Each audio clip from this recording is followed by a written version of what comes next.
Hi there. What do you think? Does love feel more like a haze of confusion or a test of wisdom? Have you ever had a moment like this? You meet someone for the first time and immediately think, this person is so unbearable. But later you realize, hey, that was just a misunderstanding. Their true qualities take time to shine through. These complex emotions are like playing with light and shadows. The biases we form at first glance often hide a deeper mystery waiting to be unraveled. Today's book, Pride and Prejudice, captures this idea beautifully. It takes the theme of misunderstandings and elevates it to an art form. Jane Austen's story weaves love with a brilliant exploration of human nature. Sometimes we're so blinded by our own arrogance and prejudices that we fail to appreciate the people who truly matter. Don't be intimidated by the title of the book. It might seem to be about pride and prejudice, but at its core, it's really a lesson on the importance of seeing ourselves and others clearly.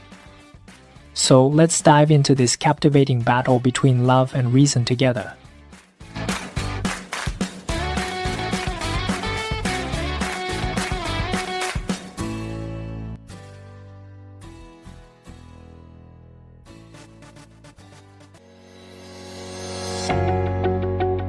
Hey, welcome to Delusion.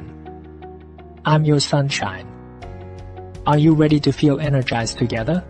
Alright, next we're going to travel together to the late 18th and early 19th century English countryside to witness an emotional duel, filled with pride and prejudice. Who's the author? Jane Austen, a woman whose very name is synonymous with literary classics.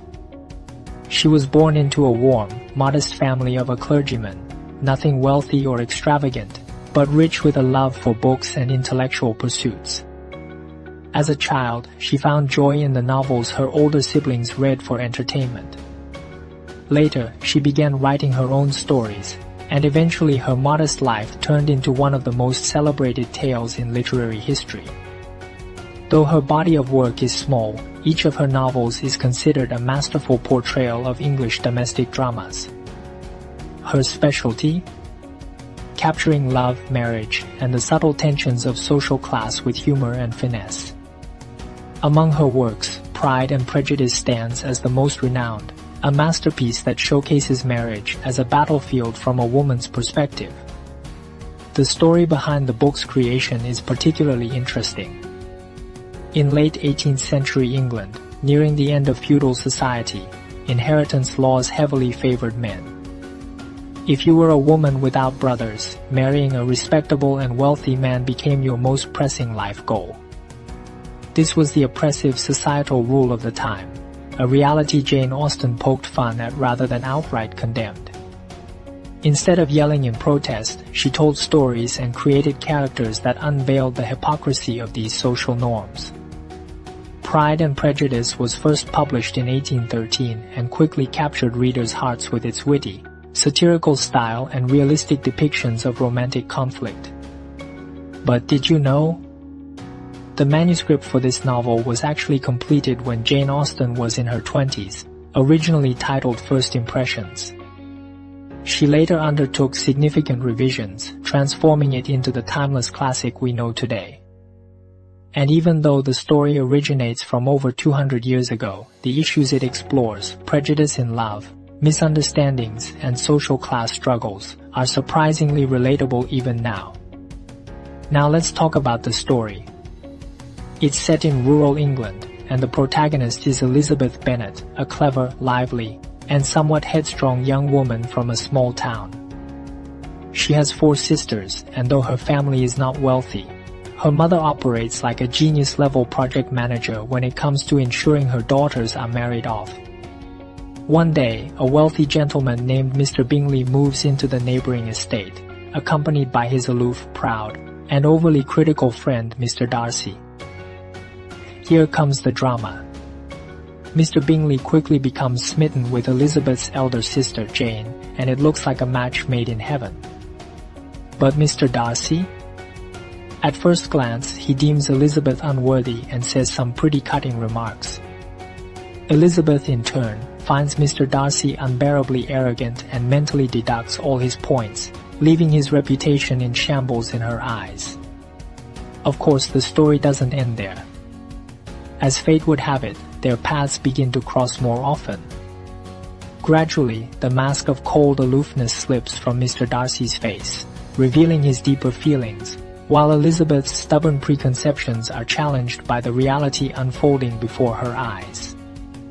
Their journey, from mutual disdain to tentative curiosity, from misunderstanding to reconciliation, and finally to love, forms the backbone of the novel. Along the way, the story throws in some entertaining subplots. There's an obnoxious cousin, Mr. Collins, who insists on proposing to Elizabeth, and Darcy's conniving sister, who creates plenty of eye-roll-worthy moments. At its heart, Pride and Prejudice is not just about the romantic dynamics between the protagonists. It serves as a mirror, reflecting the views of the time on marriage, wealth, and social hierarchy, and their profound impact on people's lives. So, what is pride? In Mr. Darcy's case, it's the attitude of a man who, situated at the summit of society, believes that choosing someone like Elizabeth is a favor to her. And prejudice? In Elizabeth's case, it's her quick judgment of Darcy as a cold, ruthless man based on hearsay. The emotional journey they undergo isn't just about falling in love, it's about learning to understand one another, breaking free from societal labels, and ultimately finding equality and respect in their relationship. Why has this novel remained so beloved, even after 200 years, with countless adaptations being made? For one, Austen's writing is beautifully witty, drawing readers in like a friend recounting tales of gentlemen and ladies' lives in the countryside. Second, it is refreshingly bold. It feigns reverence toward marriage but then mercilessly reveals the scheming and calculations behind it. And third, we can't forget Elizabeth Bennet herself. She's independent, intelligent, and unafraid to speak her mind, qualities that make her feel out of place in her era but also create an aspirational figure for readers. Through her, Jane Austen presents an alternative possibility. Women don't have to live their lives according to others' expectations. This novel has been adapted numerous times, and perhaps the most famous is the 2005 film version starring Keira Knightley, whose portrayal of Elizabeth was unforgettable. When you read this book, you'll realize that it's far more than a simple romantic comedy. Its sharp observations on the complexity of human nature and the absurdities of social conventions still resonate deeply. So, here's a question to ponder. If you were Elizabeth, how would you handle a haughty, wealthy man like Darcy? And if you were Darcy, how would you overcome someone's prejudice against you? Reflecting on these questions in the context of your own life might just spark some valuable insights. Alright, let's dive into some of the most thought-provoking ideas from Pride and Prejudice. This book isn't just a love story, it's more like a mirror that reflects human prejudice, the imprints of family, and even the interplay between love and society. Each point resonates deeply with our lives. Alright, let's start with the first idea, the ultimate question about true love. Can true love overcome prejudice? In the book, Darcy and Elizabeth don't exactly experience love at first sight. In fact, it's more like dislike at first sight. Darcy is proud and aloof, viewing Elizabeth's modest family background with disdain. Meanwhile, Elizabeth is displeased with Darcy's attitude and forms an even worse impression of him based on rumors. This is so relatable in real life. How often do we form a rigid opinion of someone based on their appearance, background, or hearsay and shut our hearts to them? But have you ever stopped to think that maybe these first impressions aren't always right? What if you gave yourself another chance to truly get to know the person? This struck me deeply while reading the book. Building a meaningful relationship isn't about trying to change someone, but about understanding their true self. In other words, love is never blind. It's a conscious effort to break through prejudice. The second idea that really hits home is about women's self-respect and independence. During that era, marrying into a good family was almost the only path to success for women. Yet Elizabeth refuses to play by the rules. For instance, she rejects Mr. Collins' marriage proposal and even refuses Darcy's initial proposal despite his wealth and status. This is what makes her so admirable. Elizabeth knows what she wants and has the courage to stand by her choices. She dares to say no, to reject the so-called right decisions that go against her heart. This reminds me of our own lives. Aren't we often faced with similar dilemmas? Have you ever accepted a job or a marriage proposal despite feeling deep down that it wasn't right? Pride and Prejudice serves as a reminder that, no matter how much pressure we face, staying true to ourselves is always the most important thing. Next, let's talk about the influence of family and societal background. In the story, Darcy's arrogance stems, at least partly, from his privileged upbringing. Similarly, Elizabeth cannot avoid the fact that her family background leads Darcy to look down on her. However, their love ultimately overcomes these barriers because they choose to see each other with their hearts, rather than through society's standards. This idea is especially relevant when reflecting on modern perspectives about relationships or friendships. Do we sometimes subconsciously let a social filter dictate our choices? For example, do we put too much emphasis on someone's education, income, or profession, while ignoring the real key to a meaningful relationship, whether your souls genuinely connect? Moving on, let's discuss the power of humor in this book. Elizabeth, as a character, truly embodies a sense of humor. Her reactions to certain absurd situations are both witty and refreshing. For instance, her mother constantly schemes about her daughter's marriages, and her father often shirks responsibility. But Elizabeth doesn't let these maddening family issues overwhelm her. Instead, she uses her unique sense of humor and cleverness to forge her own path. This is a kind of life wisdom, don't you think? When you're under a lot of stress or facing setbacks, can you try to lighten up a little? When problems can't be changed, humor can be a wonderful buffer. Another point worth savoring in this book is this: true respect comes from equality. One of the major turning points in Darcy and Elizabeth's relationship happens when Darcy lets go of his arrogance. He begins to treat Elizabeth as an independent, respectable individual. Think about your own relationships. Have you ever, consciously or unconsciously, behaved in a superior way? With colleagues, partners, or even family members, do you genuinely listen to their ideas? Without mutual respect, there can be no true intimacy in any relationship. Lastly, I want to highlight the impact of family. Take Lydia, the youngest Bennet sister, as an example. Her reckless and self-indulgent behavior is largely a product of her family environment, the negligence of her parents and the lack of proper guidance. Elizabeth, on the other hand, learns reason and wisdom from her father, but she also manages to transcend the limitations of her family background. This feels so relatable in real life. Often, our family shapes the trajectory of our growth, but we have the power to decide whether or not we let it define us entirely. As you hear this, do thoughts of your own family come to mind?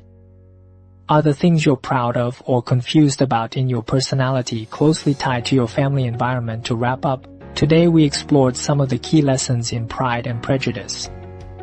Each one feels like decoding the essence of human nature and life itself. While the story might revolve around two imperfect people finding their way to each other, what it really reveals is how to break through external barriers to truly understand someone. Whether it's love, family, or friendship, these relationships are fundamentally a journey of mutual discovery and growth. Take these ideas to heart and reflect on them. You just might gain a fresh perspective on some of your own relationships. Do you remember the first time Darcy confessed his feelings to Elizabeth? That confession, without exaggeration, was an absolute disaster. Look, Darcy, being the proud and self-important man he was, didn't even bother considering a romantic opening. He just rushed straight to Elizabeth and within a few lines blurted out something like this: "I like you, but you must understand how painful this is for me."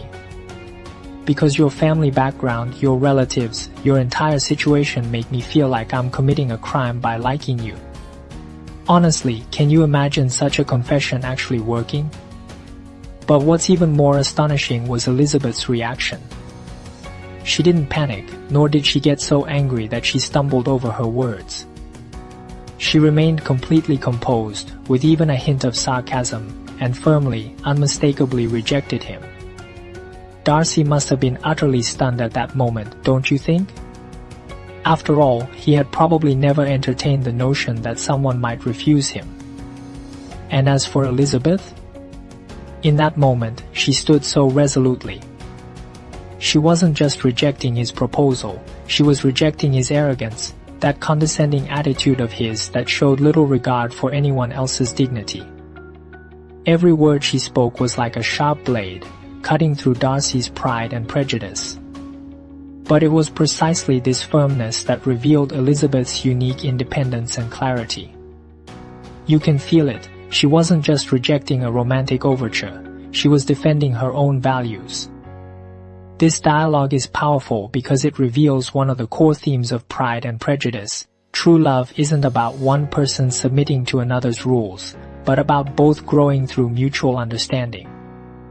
Darcy's rejection by Elizabeth forced him to confront his own prejudices and even attempt to change. And Elizabeth? Through Darcy's transformation, she too had to reflect on whether her judgments had been too hasty. See, a love theme like this is still timeless even today. It reminds us that a truly enduring relationship is never built on flattery or suppression. It's a continuous process of growth and mutual exchange. Doesn't this make you think of certain people or relationships in your own life? This book is not only a romantic journey of love, but also a profound exploration of self-awareness and overcoming prejudice. If you're captivated by the intertwining of complex emotions and personal growth in Jane Eyre, then Pride and Prejudice will enchant you as well.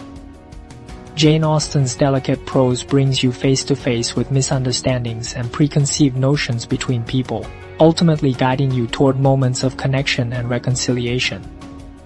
If you're a romantic at heart who relishes the emotional tension woven into stories, or if you're feeling uncertain about love, relationships, or even your own identity, this book might just hold the answers you seek.